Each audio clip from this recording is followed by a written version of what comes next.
নেক আমলের দাম আছে না নাই?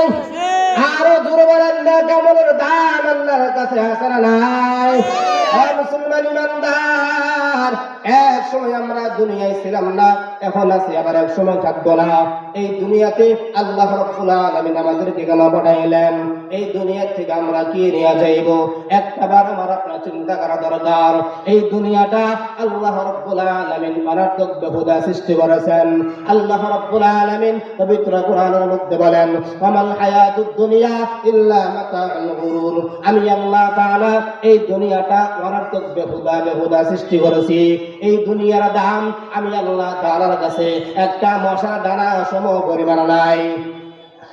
নবীর উম্মতের দাম, যেই দুনিয়ার দাম আল্লাহ তাআলার কাছে নাই, ওই দুনিয়ায় থেকে তুমি যদি নেক আমল কইরা দুনিয়া থেকে বিদায় নিয়ে যাইতে পারো, আল্লাহ রাব্বুল আলামিন বলেন, জান্নাতুল ফিরদাউস নুজুলা, আমি আল্লাহ রাব্বুল আলামিন তোমাকে জান্নাতুল ফিরদাউস দান করব। এই দুনিয়াতে আমরা অবশ্যই একদিন চলে যাইব। কাকে খুশি করে যাব? আল্লাহ রাব্বুল আলামিন বলেন, ইয়া আইয়ুহাল্লাযীনা আমানু আতিউল্লাহ ওয়া আতিউর রাসূল। দুনিয়ার মানুষ, আল্লাহ পাক রব্বুল আলামিন বলেন, আমি আল্লাহ তাআলা ইতাআত করতে হইবে, পয়গম্বর আলাইহিস সালামের ইতাআত করতে হইবে, পয়গম্বর আলাইহিস সালামকে অনুকরণ করতে হইবে। কারণ আমি আল্লাহ তাআলাকে রাজি খুশি করিয়া, পয়গম্বরের সুন্নাতকে মানিয়া, পয়গম্বরকে রাজি খুশি করিয়া তোমরা যদি দুনিয়া থেকে পরকালে আসতে পারো, আমি আল্লাহ তাআলা খুশি হইয়া তোমাদেরকে জান্নাতে বাড়ায়া দিব। মুসলমান ইমানদার আল্লাহর গোলাম, তাহলে আমার পয়গম্বরকে অনুকরণ করার দরকার আছে না নাই? আমরা কেমন নবীর উম্মত হইলাম, কেমন নবীর উম্মত হইলাম? আমরা মুখে মুখে বলি আল্লাহকে মানি, আমরা মুখে মুখে বলি রাসূলকে মানি, অথচ এমন কোন দিন নাই যে দিন নবীর শত শত হাজার হাজার সুন্নতকে আমরা সবাই করি। কথা বলেন ঠিক কিনা? আমি আপনি কেমন নবীর উম্মত হইলাম, মুখে মুখে বলি আমি আপনি নবীজিকে মানি, অথচ পিঠে গেলাম আমলের বেলায় নবীজিকে মানি না। কথা বলেন ঠিক কিনা? নবীর উম্মতের দল, আমার নবীর মাথার চুল ছিল তিনদুরি গায়। আমি আপনি যদি খাঁটি নবীর উম্মত হতে চাই, আমি আপনি যদি খাঁটি নবীর আশিক হতে চাই, আমি আপনি যদি সত্যিকার অর্থে নবীজিকে মহব্বত করি, তাহলে আমার আপনার মাথার ভিতরে তিন তরিকার যে কোনো এক তরিকায় চুল থাকা দরকার। কথা বলেন ঠিক কিনা? আরে নবীর আশিকের দল, তুমি যদি সত্যিকার অর্থে একজন নবীর খাঁটি উম্মত হতে চাও, আমার নবীর মাথায় টুপি ছিল, তোমার মাথায় তুমি টুপি পরিধান করো। আমার নবীর গালে দাড়ি ছিল, তোমার গালেও তুমি দাড়ি রাখো। আমার নবী মিসওয়াক করতেন, তুমিও মিসওয়াক করো। আমার নবী সত্য কথা বলতেন, তুমিও সত্য কথা বলো। আমার নবী লম্বা জামা পরিধান করতেন, তুমিও লম্বা জামা পরিধান করো। আমার নবী ডান কাঁধে ঘুমাইতেন, তুমিও ডান কাঁধে ঘুমাও। আমার নবী ঘুমানোর সময় দোয়া পড়তেন, তুমিও ঘুমানোর সময় দোয়া পড়ো। আল্লাহুম্মা বিসমিকা আমুতু ওয়া আহইয়া।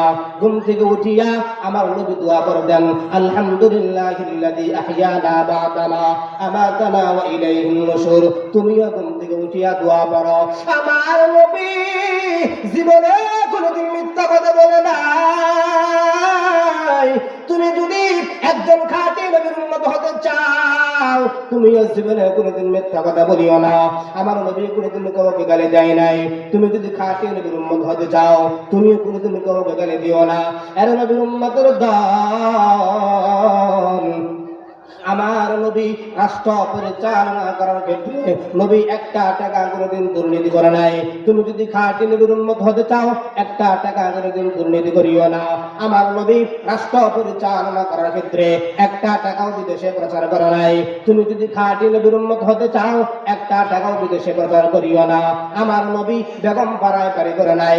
তুমি সত্যিকার অর্থে একজন খাঁটি নবীর উম্মত যদি হতে চাও, দেশ থেকে সংবাদ প্রচার করিয়া বেগম পাড়ায় বাড়ি করিও না, তাহলে সেই তুমি একজন নবীর খাঁটি উম্মত হতে পারবে। কথা বলেন ঠিক কিনা? নবীর উম্মতের দল ছোট ছোট সাহাবীরা নবীর জন্য পাগল করা হয়েছিল। বড় বড় সাহাবীরা নবীর জন্য পাগল ছিল, ছোট ছোট বাচ্চারা নবীর জন্য পাগল ছিল। কেন জানো? কেন জানো?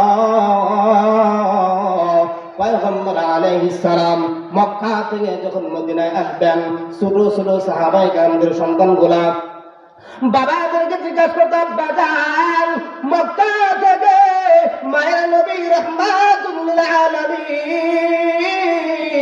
নাকি মদিনায় চলে আসবে? বাবাগুলো বলতেন, সন্তান হ্যাঁ, পয়গম্বর মক্কা থেকে মদিনায় চলে আসবে। সন্তান আব্বাসানকে বলতেন, আব্বাজান নবীজি কবে মদিনায় আসবে? বাবা বলতো, সন্তান হয়তো আগামীকালকে মক্কা থেকে মদিনায় চলে আসবে। নবীর উম্মতের দান ছোট ছোট সাহাবায়ে কেরামদের সন্তানগুলো রাস্তায় গিয়ে দাঁড়ায় থাকতো, রাস্তার কিনারায় নবীর জন্য অপেক্ষা করত, নবী কখন আসবে, নবীর সাথে তারা মোলাকাত করবে। আর নবীর আশিকের দল হযরতে তালহা রাদিয়াল্লাহু তাআলা আনহু, তারা বাবাকে বললেন, বাবা আমি শুনেছি মক্কা থেকে নাকি মদিনায় নবীজি চলে আসবে, বলেন দেখি নবীজি কবে চলে আসবে? আবু হযরত তালহা রাদিয়াল্লাহু তাআলা আনহুর বাবা বলতেন, হয়তো আগামীকালকে চলে আসবে। এইভাবে একদিন, দুই দিন, তিন দিন বার হয়ে যায়, নবী মক্কা থেকে মদিনায় আসে না। মুসলমান ইমানদার আল্লাহর গোলাম 3 দিন পার হয়ে যাওয়ার পর হঠাৎ করে পয়গম্বর মক্কা থেকে মদিনায় চলে আসলেন। হযরতে তালহা রাদিয়াল্লাহু তাআলা আনহু একেবারে ছোট সন্তান নবীজির কাছে দৌড়াইয়া গিয়া নবীজিকে আন্দা দিয়া ধরে বলেন, হে পয়গম্বর আমি আপনাকে সবচাইতে ভালোবাসি। নবীর উম্মতের দান হযরত তালহা ছোট সন্তান নবীজির প্রেমে পাগল হইয়া নবীজির জন্য রাস্তার কিনারায় দাঁড়ায় থাকতো। নবীজি মক্কা থেকে মদিনায় আসবে, হযরত তালহা দুইটা নয়ন ভরে নবীজিকে দেখবে। আর নবীর উম্মতের দল নবীজি হযরত তালহাকে বলতেছে, ও তালহা তুমি কি সত্যিকার অর্থে আমাকে বেশি ভালোবাসো? হযরত তালহা বলে, হে পয়গম্বর আমি আপনাকে সবচেয়ে বেশি ভালোবাসি, মহব্বত করি। পয়গম্বর আলাইহিস সালাম মনে মনে ভাবলেন, এবার আমি হযরত তালহাকে একটু পরীক্ষা করে দেখি সত্যিকার অর্থে সে আমাকে ভালোবাসে কিনা। পয়গম্বর আলাইহিস সালাম হযরত তালহাকে বললেন, হে তালহা তুমি যদি সত্যিকার অর্থে আমাকে মহব্বত করে থাকো, ভালোবেসে থাকো, যাও তুমি তোমার আব্বার কল্লাটা আমার কাছে নিয়ে আসো। আরে নবীর উম্মতের দল পয়গম্বর হযরত তালহাকে এই কথা বলতে দেরি করেছেন। হযরত তালহা তার বাবার কল্লা আনার জন্য দৌড় দিতে দেরি করে নাই। পয়গম্বর ডাকতে বলে, তালহা দাঁড়াও, আমি পয়গম্বর এই জন্য দুনিয়াতে আসি নাই পুত্র এবং বাবার মধ্যে বিচ্ছেদ সৃষ্টি করব, পুত্রের মাধ্যমে বাবার কল্যাণ নিয়ে আসবো, বাবার কল্যাণ দুনিয়া থেকে উড়াইয়া দিব। এই সন্ত্রাসী কাজ করার জন্য আমি দুনিয়াতে আসি নাই, আমার আল্লাহ এই জন্য দুনিয়াতে পাঠাই নাই। ও তালহা আজকে আমি তোমাকে পরীক্ষা করার জন্য আমি তোমাকে বলেছিলাম, তালহা যাও যাও তুমি আমার পরীক্ষাতে পাস করেছ।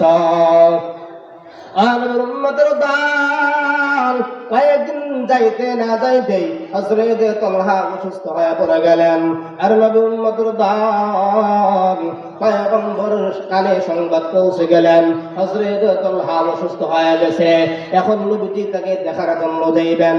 হযরত তালহা মৃত্যুর আগে তিনি বলে গেলেন, আজকে রাত্রে যদি আমি ইন্তিকাল করি, এই দুনিয়া থেকে যদি আমি বিদায় নিয়ে চলে যাই, তাহলে তোমরা ওই পয়গম্বরকে খবর দিও না। নবীর উম্মতের দল সে রাত্রে হযরত তালহা দুনিয়া থেকে বিদায় নিয়ে চলে গেলেন। মৃত্যুর আগে বলে গিয়েছিলেন, আমি যদি আজকে রাতে ইন্তিকাল করি, আমার এই কাফন দাফন দিতে তোমরা দেরি করিও না, আমার পয়গম্বর যেন না জানে, কারণ আমার পয়গম্বর যদি জানে ওই বনু সালিম গোত্র ইহুদিদের গোত্র পার হয়ে আমার কাছে আসতে হইবে। পয়গম্বর যদি রাতের বেলায় ইহুদিদের গোত্র পার হয়ে আমার কাছে আসে, ইহুদি সন্ত্রাসী গোষ্ঠীগুলা আমার নবীজিকে রাতের বেলা পাইয়া নবীজিকে আক্রমণ করতে পারে। ওই ইহুদি গোষ্ঠীগুলা আমার নবীকে যদি আক্রমণ করে, আমি তলহা ময়রাও শান্তি পাইব না। নবীর উম্মতের দল হযরত আব্দুল্লাহকে সঙ্গে সঙ্গে দেরি না করিয়া জানাজা পড়াইয়া একেবারে তাকে দাফন করে দিলেন। পরের দিন সকালবেলা পয়গম্বর আলাইহিস সালামের কানে আওয়াজ গেলেন, রাতের বেলায় হযরত তালহা ইন্তিকাল করেছে, তার দাফন কাফন হয়ে গেছে। পয়গম্বর সাহাবায়ে কিরামদেরকে ডাকতে বলেন, ও আমার সাহাবী, আমি তো বলেছিলাম হযরত তালহার জানাজা আমি পয়গম্বর পড়াবো, সে মারা গেল, তোমরা আমারে কেন খবর দিলা না, কেন জানাইলা না? উম্মতের দল সাহাবায়ে কেরামরা বলেন, হে পয়গম্বর, আপনি জানাজা পড়াবেন, ঠিক আছে, ভালো কথা। রাতের বেলা যদি আপনি তার সাথে দেখা করার জন্য যান, ওই ইহুদি গোষ্ঠীগুলা রাতের বেলা যদি আপনাকে পায়, আপনাকে তারা আক্রমণ করবে। এটা হযরত তালহা সহ্য করতে পারবে না। মৃত্যুর আগে তিনি বলে গেছেন, পয়গম্বর যেন রাতের বেলায় আমার জানাজায় শরীক না হতে পারে। মুসলমান ইমানদার আল্লাহর গোলাম ফজরের নামাজ পড়িয়া পয়গম্বর সাহাবায়ে কেরামদেরকে নিয়া কবরস্থানে চলে গেলেন। সাহাবায়ে কেরামদেরকে নিয়া পয়গম্বর দুই হাত আল্লাহর কাছে উঠে বললেন, ওগো আল্লাহ, হযরত তালহা আমাকে মুহাব্বত করেছে, হযরত তালহার প্রতি আমি পয়গম্বর খুশি, তালহা আমার প্রতি খুশি। ও আল্লাহ, হযরত তালহা দুনিয়াতে চলে গেল, আল্লাহ তুমিও তার প্রতি সন্তুষ্ট থাকো। আল্লাহ, তোমার কাছে যখন হযরত তালহা যাব, হযরত তালহা যেন তোমার সাথে হাসি মুখে সাক্ষাৎ করতে পারে, এবং তুমিও, আমি আশাবাদী, হাসি মুখে হযরত তালহাকে গ্রহণ করে নিবা। আমাদের দল, আমি আপনি কেমন নবীর উম্মত হইলাম? পয়গম্বর হাদিস শরীফের মধ্যে বলেন, মান হাব্বা সুন্নতি ফাকাদ আহাব্বানি ওয়া মান আহাব্বানি কানা মাই ফিল জান্নাহ। পয়গম্বর বলেন, তোমরা যদি আমি নবীর সুন্নতকে ভালোবাসো, তাহলে তোমরা আমি নবীকেই ভালোবাসলা, আর আমি নবীজিকে তোমরা যদি ভালোবাসো, কাল কিয়ামতের দিন একাকার হইয়া তোমরা আমার সাথে জান্নাতুল ফিরদাউসের মধ্যে চলে যাইবা।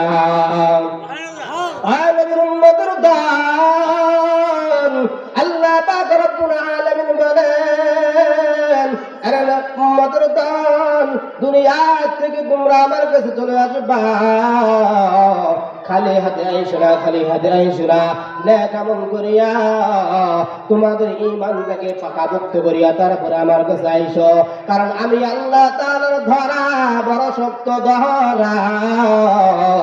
আল্লাহ রাব্বুল আলামিন বলেন, আমি আল্লাহ তাআলার ধরা বড় শক্ত ধরা। আমি আল্লাহ তাআলা যদি ধরি, আমি আল্লাহ তাআলার হাত থেকে ছুটার শক্তি কারো থাকবে না। কথা বলেন ঠিক কিনা? নবীর উম্মতের দল, কেমন নবীর উম্মত হইলাম? নিজে আমরা নবীর উম্মত বলে দাবি করি, অথচ নবীর সুন্নাত আমাদের মধ্যে নাই, নবীর প্রতি ভালোবাসা আমাদের প্রতি নাই। কথা বলেন ঠিক কিনা? নবীর উম্মতের দল, একেবারে একজন অন্ধ সাহাবী আমার নবীজিকে কি পরিমাণ মুহাব্বত করতেন, কি পরিমাণ ভালোবাসতেন। আর নবীর উম্মতের দল, অন্ধ সাহাবীর স্ত্রী আমার পয়গম্বরকে খালি গালি গুরুজ করতো, আমার নবীজিকে অপমান করতো। অন্ধ সাহাবী তার স্ত্রীকে বলতো, আমার প্রাণের স্ত্রী, আমি তোমাকে সবচাইতে মহাব্বত করি, ভালোবাসি। ও তোমার কাছে একটা আবদার, খবরদার তুমি আমার নবীজিকে গালিগালাজ করবা না, আমার নবীর বদনাম করবা না, আমার নবীর সমালোচনা করবা না। আর নবীর উম্মতের দল একদিন নয়, 2 দিন নয়, প্রতিদিন এখানে নবীজির নামে সমালোচনা করে দেয়, নবীজিকে গালিগালাজ করে দেয়।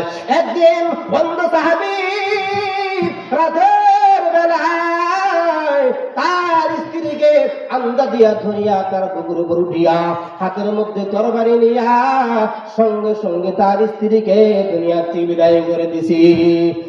অন্ধ সাহাবী বলতেছে, তোর মতো গুস্তাখোর রাসূলের দরকার নাই। আমি নবীজিকে আমার জীবনের চাইতে মহব্বত করি, আমি আমার জীবনের চাইতে ভালোবাসি। আর আমার একজন ভালোবাসার পাত্রকে তুই গালিগালাজ করবি, আমার ভালোবাসার পাত্রকে তুই অসম্মান করবি, আমি অন্ধ থাকতে পারি, আমার হাতে কোনো গুস্তাখোর রাসূলকে ছাড় দিতে পারি না। নবীর উম্মতের দল, আমি আপনি কেমন নবীর উম্মত হইলাম? মুখে মুখে বলি আমি আপনি নবীর উম্মত, আমি আপনি নবীর খাঁটি আশিক রাসূল, কিন্তু প্র্যাকটিক্যালের বেলায়, আমলের বেলায় আমরা নবীজিকে মানি না। কথা বলেন ঠিক কিনা?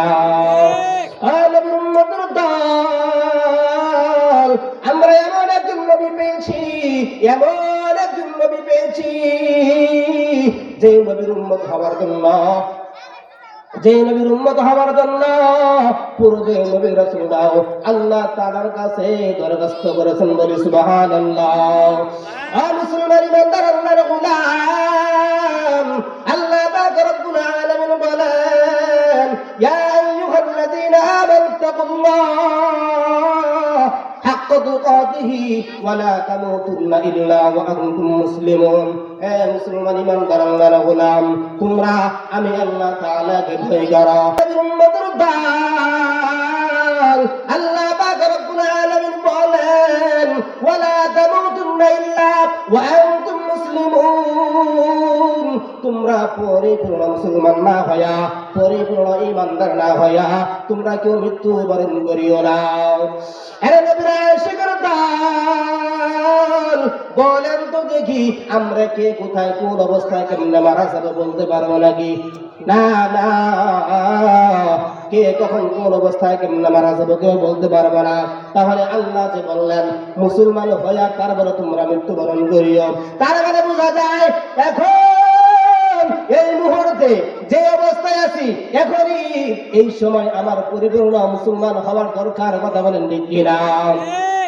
আমার আপনার ভিতরে পরিপূর্ণ ঈমান এই মুহূর্তে হাসিল করা দরকার। তওবা ইস্তিগফার পরে আমি আপনি যদি খাঁটি নবীর উম্মত হইতে পারি, আমার আপনার ঈমানটাকে মজবুত করতে পারি, এখনই যদি পরিপূর্ণ মুসলমান হতে পারি, মুসলমান হওয়ার পরে যদি আমরা দুনিয়া থেকে বিদায় নিয়ে যাই, আমাদেরকে জান্নাত দান করবেন যিনি, তিনি কে?